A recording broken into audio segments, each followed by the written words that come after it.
$36 million impact she had just on the city of Indianapolis, how she's responsible for 26% of, I think, the revenue the WNBA generated this past season, 1 out of 6 ticket sales. It's all incredible. Dana, welcome to Fearless, and you've been a firsthand witness to the Caitlin Clark effect. You've written this amazing, enlightening story. Tell us about your story, and then we'll delve a little deeper into just what's it been like covering Caitlin Clark. Yeah, so basically, we started getting emails right away when people heard her salary was 76,535. Because you could go into the arenas and see the electricity. I mean, I was covering the Fever when Tamika Catchings was there, and people would buy nosebleed seats and be able to walk right down to the front row, to watch the game. There were 2,000 people there. So people were like, how can she be getting paid this amount? So we decided to look into it. And of course, it's the salary cap and the rookie contract deal and all of that. So I kind of just wanted to say and show what she had done and how kind of ludicrous it is that that's what she's getting paid. Now, I think we all know Caitlin Clark's salary on paper is not fair. It doesn't make sense. She is responsible for majority of the WNBA salaries and things like that, and the money she's generated, 36 plus million this year to the Indiana organization, or the city of Indianapolis, whatever the case is, or Indy. Me personally, what I think of when it comes to this is, if you have somebody like Caitlin Clark, we don't really know what she's getting paid. And to keep it cordial, you're not going to blast her numbers. Oh, Caitlin Clark makes $1 million salary, but the rest of our girls make 98,000, 70,000. They're going to keep it cordial. They're not going to really put out what Caitlin Clark makes. Personally, I just saw an article where Caitlin Clark is a top 10 women's athletes as far as what they made last year. I know she cracked 11 million in endorsements, which made the top 10. And it does have her salary the lowest out of all those women, which is kind of odd. A lot of those women are tennis players or Olympians. And if you haven't seen the list, maybe I'll do a video about that. But she made 30, I think it was like 30 plus million or something like that last year. I'm not sure if that's what the case for Caitlin Clark, but the highest paid women's athlete, I think was 30 million last year. Caitlin Clark was at, I think, 12 or 11. So Caitlin Clark's making money. But now when you talk about a WNBA salary, I'm telling you, we're not going to know her real WNBA salary. They're not going to put it out. I'm telling you. Let's sit there for a minute. Do we think it's ludicrous what she's getting paid, given the overall economic status of the WNBA? I think it's ludicrous share-wise, because if you compare it to the NBA, revenue share is 50% for NBA players. In the WNBA, it's about 9 to 10%. So they have the money, they're just putting it toward other things besides players. And ludicrous is probably not a good word. It just is shocking to think of her impact and think about her making what a Applebee's manager makes. I get it, but Applebee's is very, very profitable. The WNBA right now is not profitable. And if we compare, and again, I don't want to argue this back and forth because there's other things, because I'm a Caitlin Clark homer groupie. She's my favorite athlete, and so I want to talk about. But when we compare what Wilt Chamberlain was earning when the NBA wasn't very profitable or perhaps was losing money, this is what goes on. When your league isn't super profitable, people don't make a lot of money from the league. She is making a lot of money off the court using the WNBA platform to elevate her brand and her marketability. I don't know if, I don't want to cry for an athlete. I think she's making $11 million off the court. So I'm not sure how many tears I want to shed for Caitlin Clark. She's making a little bit more money than me and you, Dana. Yeah, it's more, you're exactly right. Like Wilt Chamberlain, I looked into that. He made 30,000 his rookie year in the NBA. which I think is equivalent to like And I think the part of this is that she's a rookie, bro. And it's like, that's what we're like. It would be disrespectful for her to make $1 million salary and these other girls who are veterans not even touching that.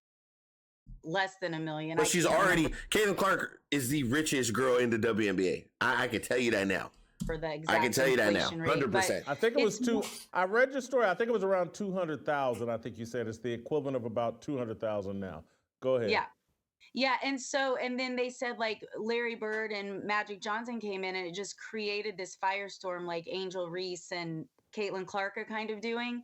And I think more so than feeling sorry for Caitlin Clark, it's some of these other players who have been around the league for 25, the league's been around 25 years, veterans who say, this is just nothing to do with Caitlin Clark. We're just not getting paid enough. We can't make a living. We have to go play overseas during the off season. We're having to pick up, some of them. I actually know a WNBA player who does DoorDash. So, I mean, it's not exactly just What the Caitlin hell? Clark's No way. fight. It's all of their fight. Dana, I used to make $5 an hour for the Bloomington Herald Times, and I really did. I in my job after that, the Charlotte Observer, I made $403 a week. So let's be honest. The insurance model, I'm not here for that. and particularly it's hard for me to cry because Caitlin Clark is carrying all of them and carrying the entire league. I think it was a Indiana University professor that you built quite a bit of the story around who did the actual research and did the study. And it's like 1 out of every 6 tickets sold can be directly related to Caitlin Clark. She's responsible for 26%. This is what I think is unprecedented. I don't think Michael Jordan, Magic Johnson, Larry Bird, the only athlete that I can compare Caitlin Clark to is Tiger Woods. Mm-hmm. Tiger Woods lifted up the PGA Tour on his back and took it to heights that no one's ever seen. But I actually think what Caitlin's doing is even more impressive. Mm. Yeah, the only other athlete I can think of is Jeanette Lee, who was the pool player, and it's on a much smaller scale, but the exact same thing. She came in and women's pool and billiards was getting nothing. And then she came in her low cut, dresses and high heels and red lipstick and could play the game. I mean, she ran them all off the table. And then they started getting on ESPN2 and I'm sorry, I shouldn't have said that name, but they started getting they started getting exposure. So yeah, well, I got no problem with ESPN, particularly ESPN2. I got no problem with mentioning them. But on another note, the other thing, because Dana, you've been in Indianapolis working for the Star for since when? 1999. God, so you can speak to, and I know this reminds me, what Caitlin Clark is doing reminds me of, because I'm older than you and I was born in Indianapolis, but what Peyton Manning did to Indianapolis in terms of That's very true right there. And this is my point right here. Look, this is why I kept saying, don't join in Unrivaled. The money is where the reason a lot of these girls joined Unrivaled is because of the money. So they don't have to go play overseas. That's why a lot of them joined Unrivaled. That's why for Caitlin Clark, I'm like, Caitlin Clark, you generated 36 plus million. Why would you go and generate that for a league like Unrivaled, a startup company who desperately needs you, from 2 WNBA players who started the league, who've disrespected you? Why wouldn't you just put that money, or whatever the case is, use your resources? I'm sure there's investors already came to Caitlin Clark trying to start their own league. You guys understand, if Caitlin Clark started an organization or anything that has to do around basketball, it will blow up. So this whole talk is about her salary. You don't know what she gets paid. You don't know her bonuses. You don't know any of that. Don't worry about her salary. She's getting paid well.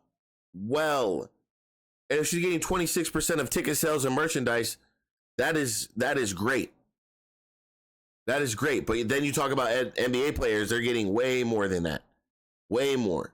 So I think all that will come. I think she is getting maybe, like I said, undercut, but me as the people, we will not know what she's really getting paid. She could be getting paid 70% of that, 50% of that.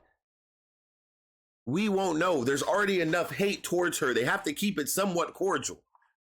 So we don't know what Caitlin Clark is getting paid. Maybe that's why she's so chill. Like you never see her really dressing up, popping up. She be in Nike Tech all day.